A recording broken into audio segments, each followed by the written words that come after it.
Hey, wonderful people, welcome back.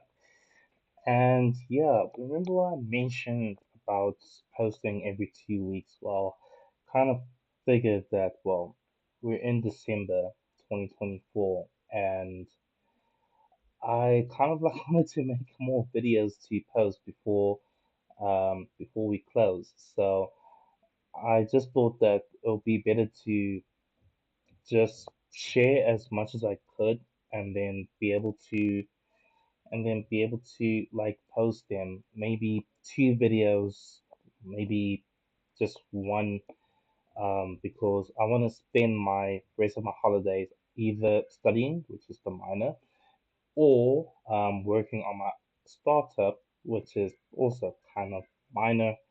But the most important thing is spending time with my family because when else am I ever gonna get time when I am not disturbed and I am pretty much in my room either working on some projects or on some documents or studying and whatnot.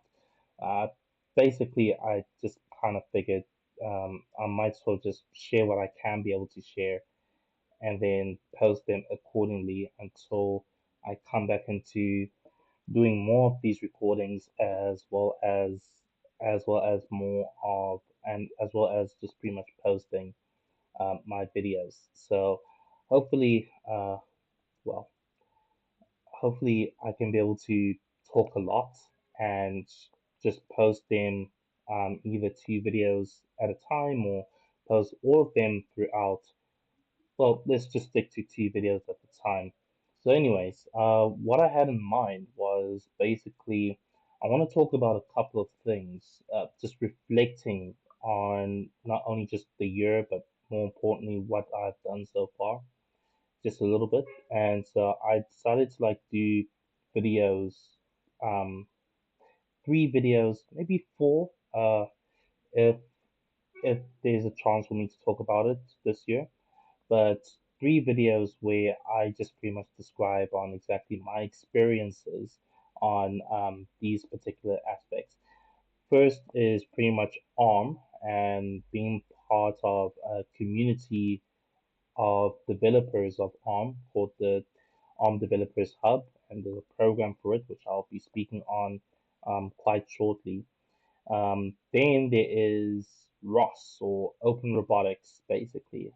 My journey in doing that.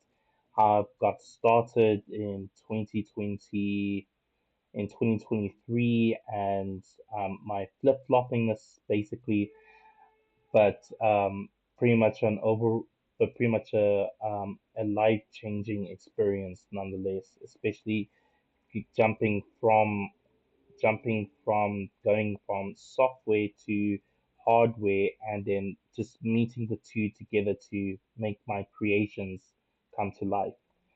And then the third video would pretty much be on what I've been doing in church, basically.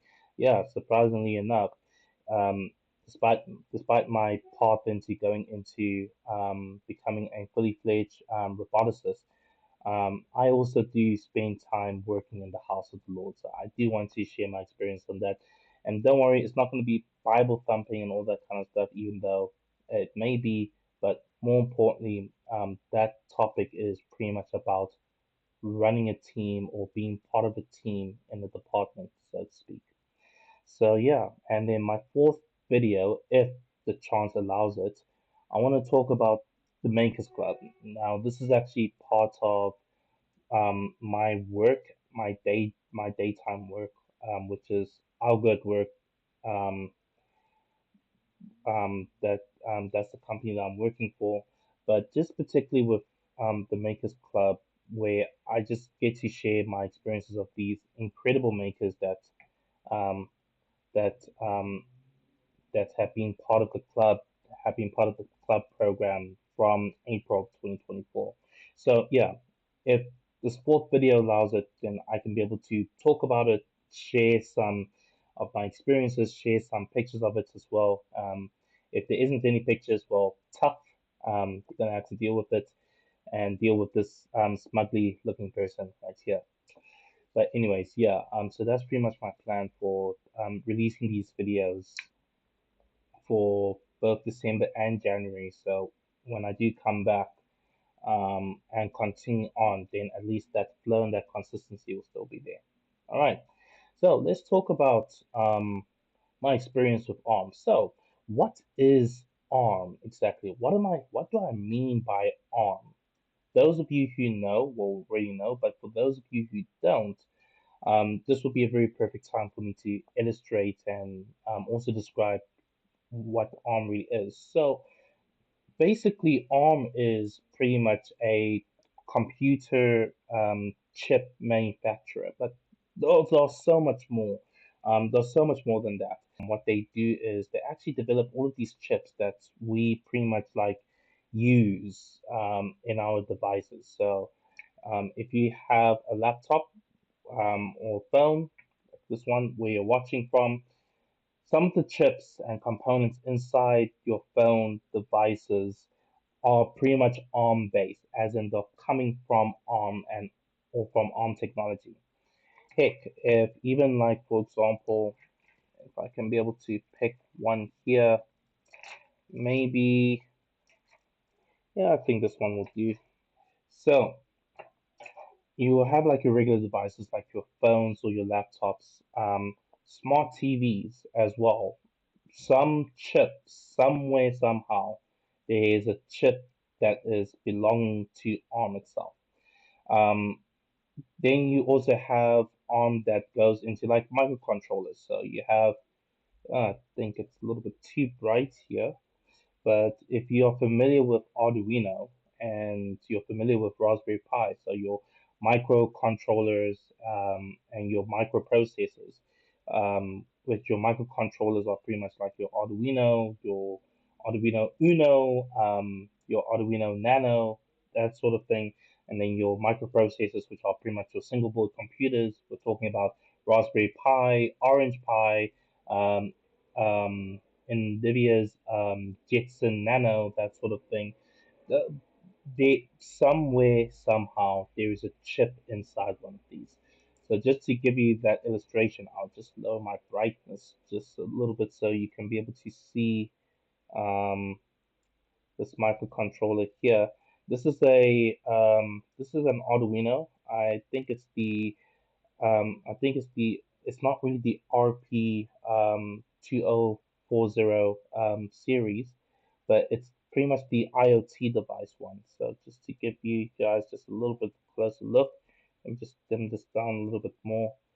And if I turn it, obviously this is the branding of the Arduino. So some way somehow, ARM pretty much, sorry for the colors, ARM pretty much had a hand in the chip manufacturing of this and many microcontrollers. Single board computers as well. This is the Odroid Omelex single board computer. I've been trying to get this one to work quite hard to resurrect something like this since it has seen better days. But yeah, also, this is also a single board computer ARM with its ARM Cortex, whether it is the A, R, or M series, they have an involvement with this. So pretty much how I've actually gotten involved with ARM is pretty much through my affiliation in my work, basically. So our good work is pretty much in partnership and in collaboration with Arm Engage. My CTO, he is actually an ARM ambassador. So basically, he promotes the ARM products, promotes the Developers Hub, which Developers Hub and the Developers Program, which I'm going to show you in a few moments, as well as promote some of the products and does workshops, that sort of thing. In fact, I'm also just wearing an arm shirt. I would want to show you the back side of my shirt, but it'll be a little bit embarrassing to stand up, so I'm not going to give you the chance um, to see me being fully embarrassed standing up and turning my backside to you guys. But but basically, all of that pretty much being introduced, right? ARM in and of itself is a very, very powerful company that um, is pretty much in too many industries to count, too many industries to actually like name in this video. But but being like one of like the larger, being like one of like the more larger semiconductor chip manufacturers that also go into software design on both the low level and high level when it comes to hardware chip programming and all that kind of stuff. Um, it's actually quite is actually quite the opportunity when ARM in and of itself actually provides like a community, so to speak, of developers that are actually using their technology, programming, and all that kind of stuff. So, although this isn't a promotion, so to speak, it's pretty much a way to get you guys who may not be familiar with the stuff that I'm familiar with to be exposed, and also, if you want, based on your own choice, to also be involved in. So, so with that, like I said, it's not the promotion, but I just want to again share my experience like I've been doing in this video. But otherwise, being part of the developers hub, like I'm going to show you right now. So just to there we go. So being part of this developers hub has honestly been amazing, but also frustrating at the same time.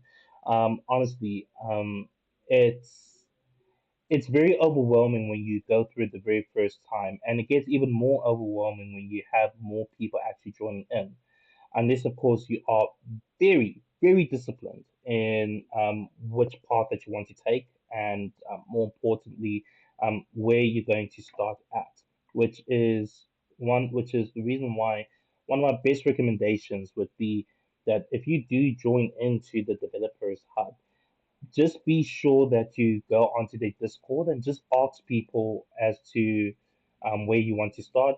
You just pretty much can be able to explain like where your interests are at, where does it lie, what you're interested at, and all that kind of stuff. And you will have pretty much people who are either experienced, expert level, or even ambassadors for that matter, providing you a direction as to where you need to start, where you need to go.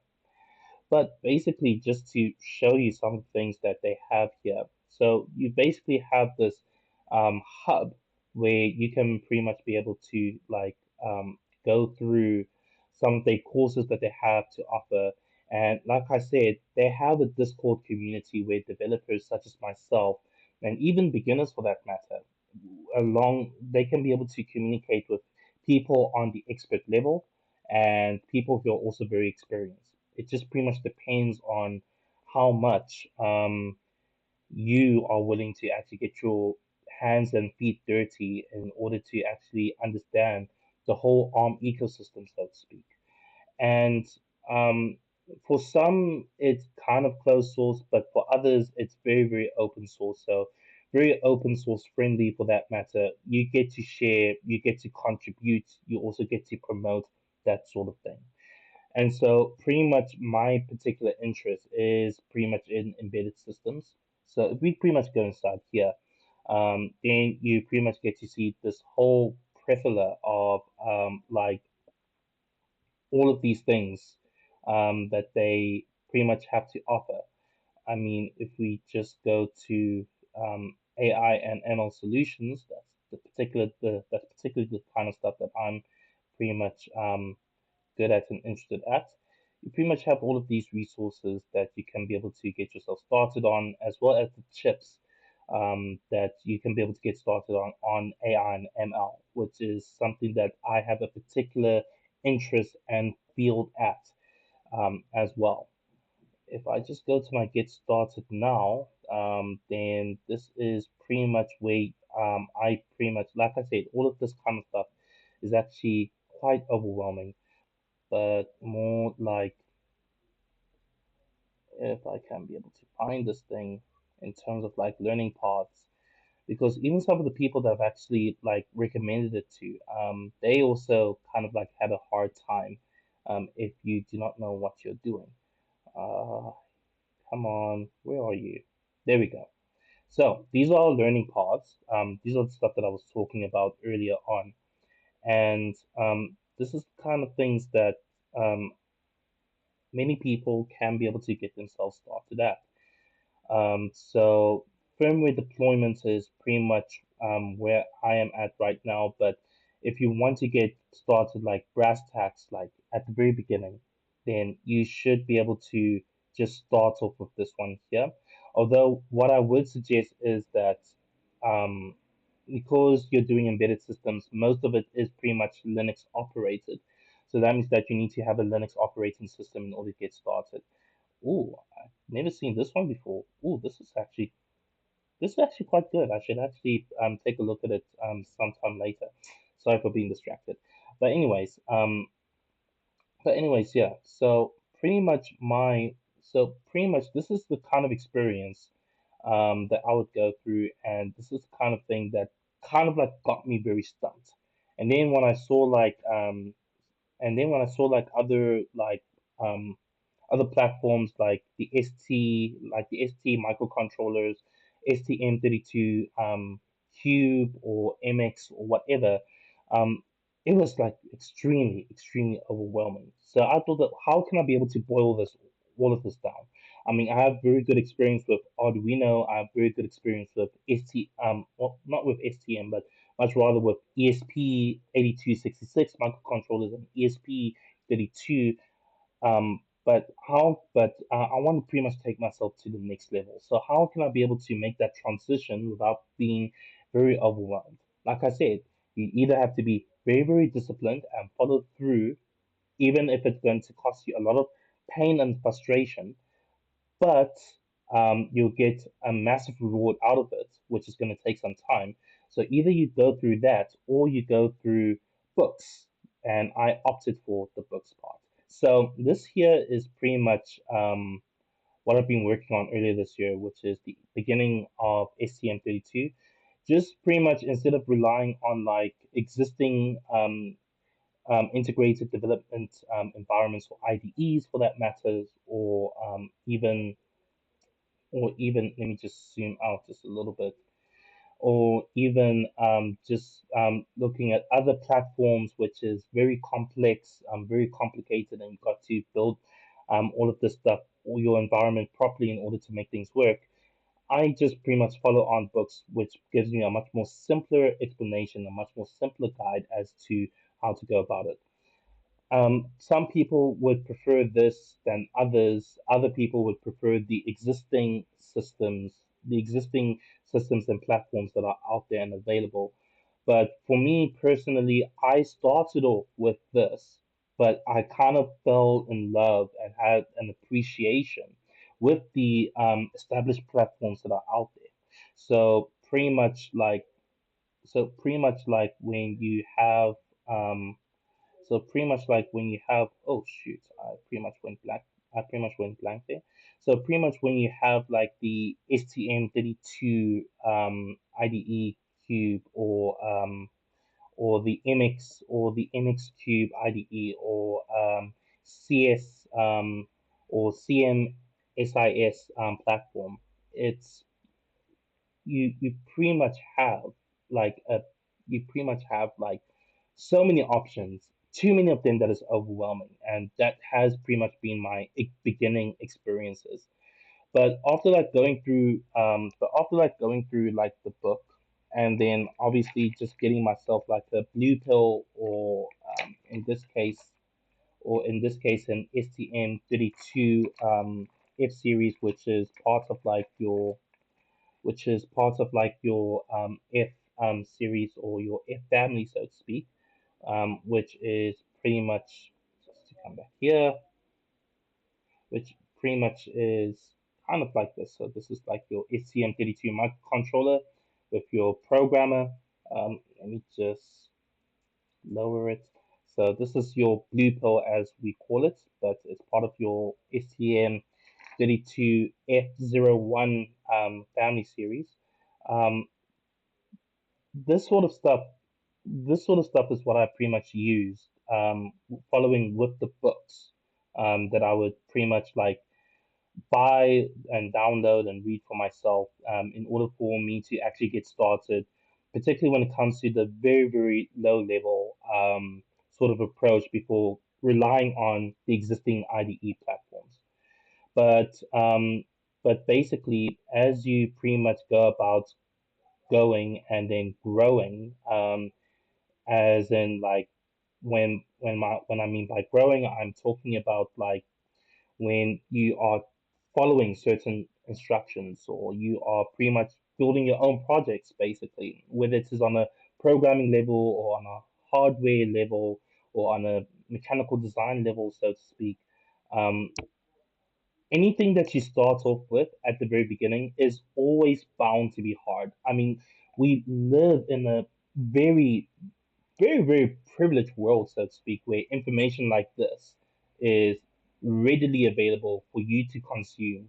And all you got to do is pretty much apply the different things that is being set out for you. And then once you're done with that, then you go off into like doing your own projects or doing your own builds and then putting that into your like your CV or into your list of experiences as to what you can be able to do. It's just that the beginning part of things, especially if you search up onto like the internet, like particularly like on YouTube and whatnot, where everything is very easy to follow, everything's like step by step and all that kind of stuff.